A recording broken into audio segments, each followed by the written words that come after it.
Lepas tu antara lifestyle yang kita kena ubah juga ni berkaitan dengan kena avoid stress dalam hidup kita. Kena happy. Happy tu kena ada. Walaupun orang kata stres ni pembakar semangat. Tapi takut dia terbakar lah sekali. Dia maknanya kena stres tu ada belakang. Ada. Tapi kena ada seimbang. Manage stres. Betul. Saya suka point tu. Okay. Kaitan dengan orang penyakit dah. Okay. Orang yang penyakit dah. Dah. Yang ada penyakit. Sila dapat konsultasi. Jumpa orang yang selayaknya. Kita kalau kita punah basikal, kita tak pergi kedah kereta. Kalau punah telefon, kita tak pergi kedah cermin mata. Mana ada orang selayak dia. Kalau nyakit kecil manis ni, memang kena doktor hak kecil manis. Hak orang kata mendapat tauliah. Betul-betul graduate. Bukan kata untuk bomo kapung ke apa dia. Sebab apa? Demo ni banyak produk banyak ni. Ya. Saya nak sebutlah dia. Ni. Benda hak paling mustahak dah kepada orang kita di luar sana yang ada penyakit dah. Kenapa di hospital ni dia buat saringan check up ni 3 bulan 6 bulan sekali. Sebab apa? Kita bertanggungjawab kepada pesakit kita. Kita ambil tanggungjawab. Kita prescribe ubat, contohnya insulin. Contoh nama Actrapid. Pocik pagi cocok tengah hari cocok 10 sebab makin berat tengah hari. Petang cocok pula. Malam cocok 10. Supaya apa? Kita target A1C tu kurang daripada 7. Dan next appointment kita akan tengok. Jadi tak dengan insulin unit dos tu. Kalau tak comel juga kita kena tambah ubat oral. Makan. Ubat makan. Jadi hak mana tengah temu janji tu, tolonglah mari temu janji. Tolonglah selai ubat, tolonglah ubah gaya hidup. Jadi kaitan dengan bulan Ramadan ni untuk kedua-dua, sama ada orang yang sihat ke ataupun yang ada penyakit dah. Memang nombor satu ni ialah ubah gaya hidup, lifestyle modification.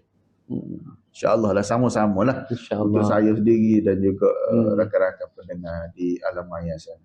Terima kasih saya kepada Dr. Najmi sudi bersama kita pada pagi ni untuk first slot ataupun kopi dan stetoskop. Harapnya dapat membantu manfaat kepada semua audience yang dengar sama ada hari ni ataupun hari-hari kemudian.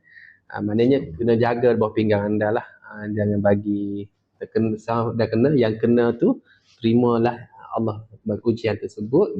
Banyak dan panggil jangan duk cari benda-benda lain pula dah tambahan untuk produk ni. Betul. Sebab dia akan lebih bagi saya nak tambah sikit lah.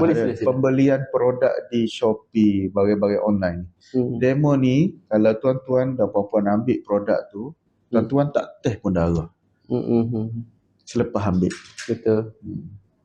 Dan dia orang tak jumpa pun. Let's say ada komplikasi. Jadi mutah kau selepas ambil ubat dia tu, mutah kau, kita tak boleh nak contact dah. Dia tak ada doktor yang fizikal. Tapi kita di hospital ni, kita follow up, kita ambil darah. Jaga untuk anak sendiri. Betul. Jadi hak tu lah kita bersungguh-sungguh untuk pesakit ni avoid. Janganlah ambil barang-barang daripada luar ni lah. Sebab dipahami mana benda sekarang ni perlu kita kawal bersama. Sebabnya kos untuk pesakit bawah pinggang ni agak tinggi. Sangat tinggi. Untuk pesakit seorang kos untuk dialisis apa sehari.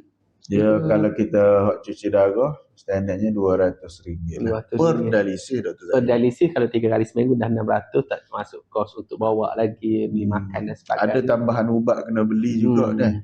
Jadi sebelum kita pergi kepada kos yang lebih banyak tu, patutlah marilah kita sama-sama jaga kesihatan ni.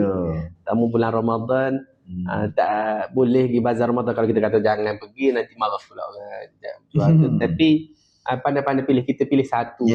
Satu saja. Untuk sehari 30, saya suka guna plan makan Ramadan, plan buka puasa. Alhamdulillah. Supaya ya memang banyak benda yang kita tak dapat bulan lain tapi ada pada bulan Ramadan. Tapi bila ni ada 29 hari kita puasa ni, hari ni kita dah buat dah. Hari ni makan, contohnya kita nak makan kuih satu je. satu jenis. Bukan kita ambil semua yang ada pada hari tu. Ya. Kena kawal nafsu di bazar ni. Ya. PT akan habis banyak kok kalau kita beli banyak. Jadi kita kena plan termasuk ibadat kita kena plan juga cara makan kita. Betul. Terutamanya pada isteri, kerana dia yang tolong masak kan.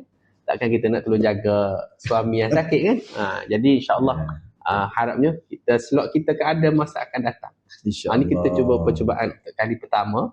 InsyaAllah Kopi dan Stetoskop akan berlangsung kembali untuk slot-slot seterusnya dengan tajuk-tajuk lebih menarik. Jadi teruskan. Assalamualaikum warahmatullahi wabarakatuh. Kopi dan Stetoskop, jumpa nanti.